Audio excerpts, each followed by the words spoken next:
വധശിക്ഷയ്ക്ക് വിധിക്കപ്പെട്ട് സൗദി അറേബ്യയിൽ ജയിലിൽ കഴിയുന്ന കോഴിക്കോട് ഫറോക്ക് സ്വദേശി അബ്ദുൾ റഹീമിൻ്റെ വധശിക്ഷ റദ്ദാക്കി. റിയാദ് ക്രിമിനൽ കോടതിയാണ് ഉത്തരവ് പുറപ്പെടുവിച്ചത്. ദയാധനമായ 1.5 കോടി റിയാലിൻ്റെ ചെക്ക് മരിച്ച അനസിൻ്റെ കുടുംബത്തിന് കോടതി കൈമാറി.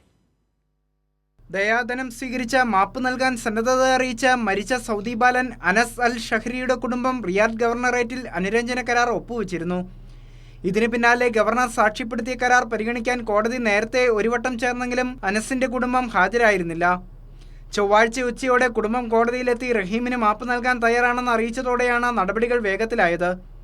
വെർച്വൽ സംവിധാനത്തിലൂടെയാണ് കോടതി റഹീമിനെ കണ്ടത്. തുടർന്ന് രേഖകളെല്ലാം പരിശോധിച്ച ശേഷം വധശിക്ഷ റദ്ദാക്കിയ ഉത്തരവിൽ കോടതി ഒപ്പുവെക്കുകയായിരുന്നു. ഈ ഉത്തരവ് ഉടനെ ഗവർണറേറ്റിന് കൈമാറും. റഹീമിന്റെ മോചനത്തിനായി 1.5 കോടി റിയാലാണ് ദയാധനമായി കൈമാറിയത്. റഹീം നിയമസഹായ സമിതിയുടെ നേതൃത്വത്തിൽ സമാഹരിച്ച തുക വിദേശകാര്യ മന്ത്രാലയം വഴി റിയാദിലെ ഇന്ത്യൻ എംബസിക്ക് കൈമാറുകയായിരുന്നു. എംബസി ഈ തുക കഴിഞ്ഞ മാസം 3-ന് റിയാദ് ഗവർണറേറ്റ് വഴി തുക കോടതിയിൽ കെട്ടിവെക്കുകയും ചെയ്തിരുന്നു. മരിച്ച അനസിന്റെ പവർ ഓഫ് അറ്റോർണിക്ക് ഈ തുകയുടെ ചെക്ക് കോടതി കൈമാറി.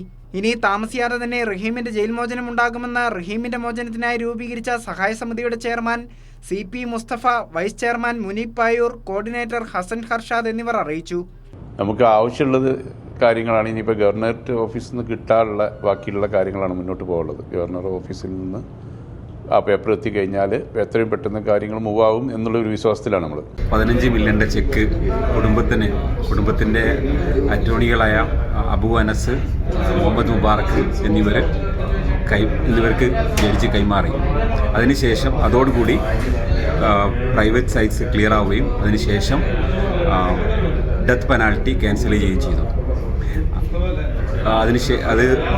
ഈ ഒരു പ്രോസസ്സ് കഴിഞ്ഞതിന് ശേഷം നമ്മുടെ ഭാഗത്തു നിന്നുള്ള എംബസി ഉദ്യോഗസ്ഥരും അതേപോലെ തന്നെ ഫാമിലി അറ്റോർണിയായ സിദ്ദീഖ് തൂവരും അന്വേഷിച്ചതനുസരിച്ച് പബ്ലിക് റൈറ്റ്സ് നമുക്ക് ക്ലിയർ ചെയ്യേണ്ടതുണ്ട്. ആ പബ്ലിക് റൈറ്റ്സ് സംബന്ധമായി മറ്റൊരു സിറ്റിംഗ് വെക്കുകയും ആ സിറ്റിങ്ങിലൂടെ അതും ക്ലിയർ ചെയ്യും. മരിച്ച അനസിന്റെയും റഹീമിന്റെയും അഭിഭാഷകർ, എംബസി ഉദ്യോഗസ്ഥർ, റഹീമിന്റെ കുടുംബത്തിന്റെ power of attorney Siddique Thuvvur എന്നിവർ കോടതിയിൽ ഹാജരായിരുന്നു. Kairali news, Saudi.